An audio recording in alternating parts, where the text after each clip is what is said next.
Graça e paz, meus irmãos, da parte daquele que era, que é e que há de vir.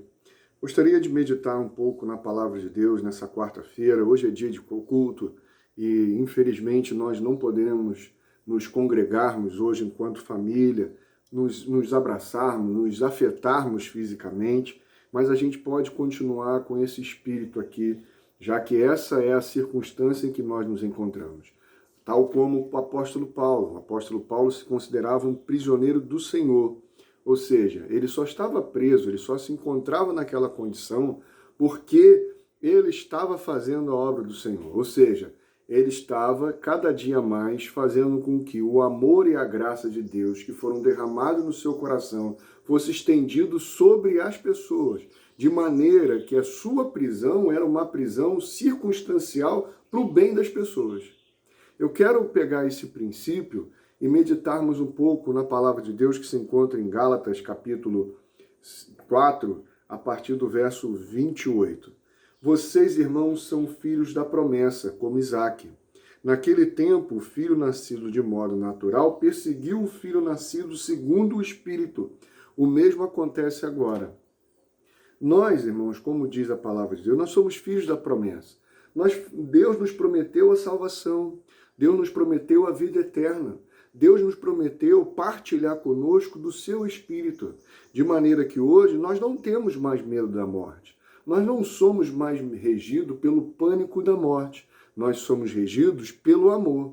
Isso significa, irmãos, que o motivo pelo qual hoje nós ficamos em casa não é porque nós temos medo de morrer. Não é porque nós estamos com medo de que algo aconteça conosco. Nós sabemos em quem temos crido. Nós sabemos quem é o Senhor. Nós sabemos quem é a fonte do nosso sustento. Isso não significa uma proteção circunstancial. Alguns de nós podem sim morrer com esse vírus. Assim como no Império Romano, várias vezes, os cristãos foram acusados de algumas doenças que assolaram a humanidade.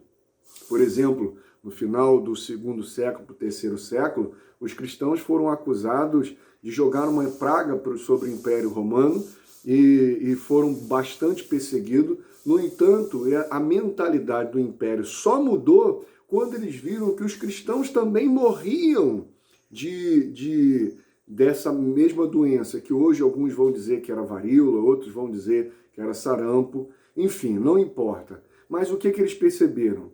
Que os cristãos, além de morrer também das doenças, eles ainda ajudavam aqueles que os perseguiam. Ou seja, eles ajudavam ainda a população do Império Romano, que era contrária a eles. Hoje, irmãos, nós estamos em casa. Nós não estamos em casa porque estamos com medo de morrer. Nós não estamos em casa porque nós estamos nos protegendo das pessoas. Nós estamos em casa porque nós estamos lutando contra uma maldade, contra o mal que há no mundo. Nós estamos em casa porque o nosso inimigo não é o meu irmão. Nosso inimigo é esse vírus. O nosso inimigo é, na verdade, esse espírito que regeu toda a humanidade e fez com que ela chegasse a esse estado que nós estamos hoje. Por isso, mais do que a gente rogar a Deus para que Ele nos livre dessa situação, mais do que a gente pedir a Deus, Senhor, tenha misericórdia de nós, é lógico que Ele tem misericórdia, irmão. Todas as manhãs a misericórdia dele se renova sobre nós e elas são a causa de nós não sermos consumidos. Se não fosse a misericórdia do Senhor, há muito a humanidade já haveria se devorado, há muito a humanidade já teria se dizimado. Então nós só estamos vivos exatamente por causa da misericórdia do Senhor. Por isso, meu irmão, hoje nós vamos ficar em casa, vamos continuar em casa. Agora, com qual espírito? Com o espírito da escrava? Com o espírito do medo? Ou com o espírito dos filhos da promessa? Ou seja, nós ficamos em casa hoje para proteger as pessoas daquilo que pode estar em mim. Daquilo que já pode estar em mim, pode estar em você. Então, na verdade, o que nós queremos é proteger as pessoas. O que nós queremos não é nos proteger delas. O que nós queremos é nos proteger das pessoas. Porque imagine só, imagine um homem que foi vocacionado por Deus para ser médico. O homem que foi vocacionado por Deus, hoje, para servir a humanidade por meio da enfermagem.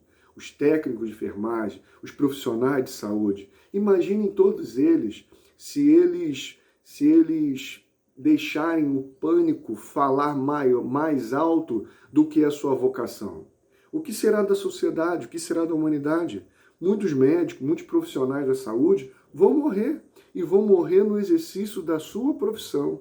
Quantos policiais hoje têm que estar à rua, patrulhando as ruas, porque no meio desse caos todo, a maldade que há no homem pode levar os homens maus para a rua e até aqueles pseudos bonzinhos a saquear bens, a praticarem assaltos e tudo mais. Por isso, meu irmão, a gente precisa trazer à memória o que nos dá esperança. Agora, irmãos, nós precisamos mandar embora o filho da escrava. A nossa mentalidade hoje de ficar em casa não é porque estamos com medo da morte. A nossa mentalidade hoje de ficar em casa é porque nós queremos livrar os nossos irmãos daquilo que pode estar em mim. Por isso, meu irmão, meu amado, meu amigo, em nome de Jesus, não deixe que o medo da morte venha reger esse tempo seu em casa. Sabe por quê? O medo da morte vai entediar você. O medo da morte vai fazer com que esse período que você está em casa seja um período extremamente entediante. E sabe que a indústria pornográfica já fez?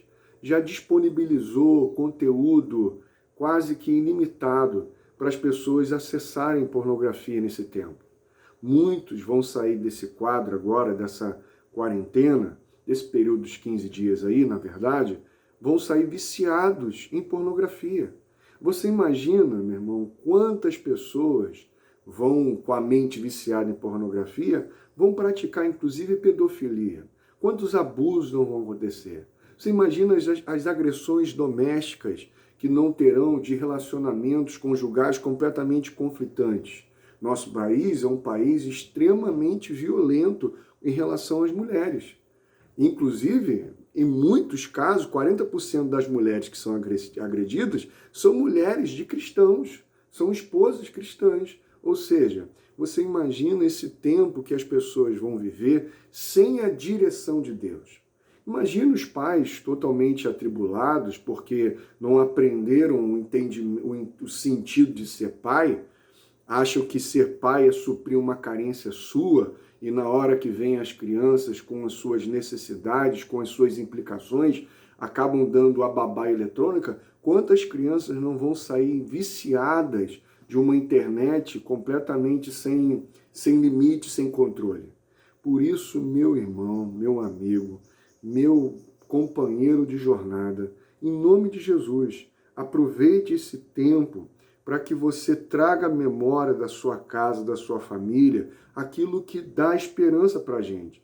Assim como o apóstolo Paulo disse, mande embora a escrava e seu filho, porque o filho da escrava jamais será herdeiro como o filho da livre.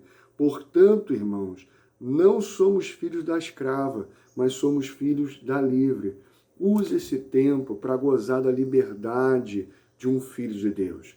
Medite na palavra. Você que talvez dizia que não tinha tempo para ler, cara, agora você vai ter. Você que talvez não tinha tempo para fazer várias coisas em família, agora você vai ter. Vai orar com a sua família, meu irmão. Vai cultivar um hábito de relacionamento saudável com a sua família. Não enfie no teu filho um celular. A criança não tem que ter celular.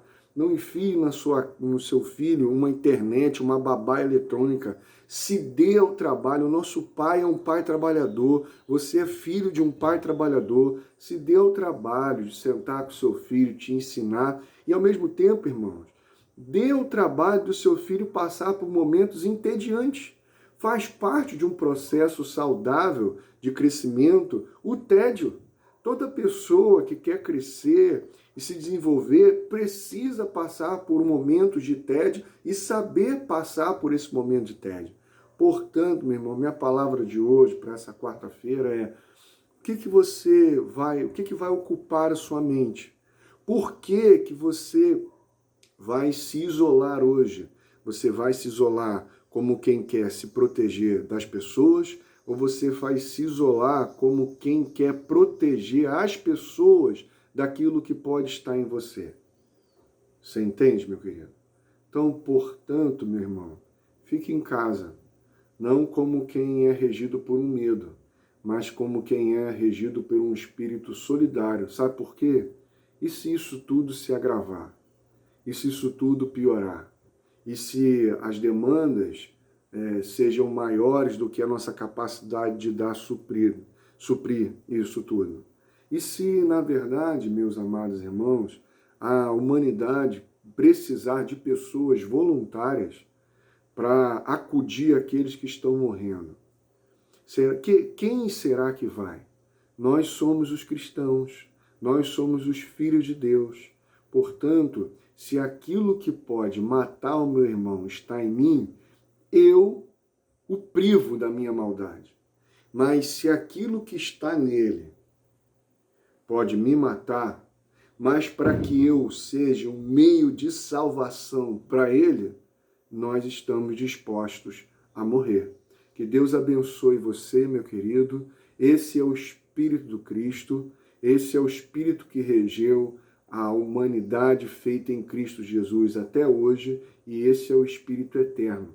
Nós não somos aqueles que nos poupamos, nós somos aquele que nos entregamos dia após dia, de maneiras e maneiras variáveis, mas nós entregamos a nossa vida como quem tem esperança na autoridade que a vida tem sobre a morte. Deus abençoe você, uma excelente quarta-feira e que Deus continue iluminando o seu entendimento em Cristo Jesus. Um grande abraço, fica com Deus.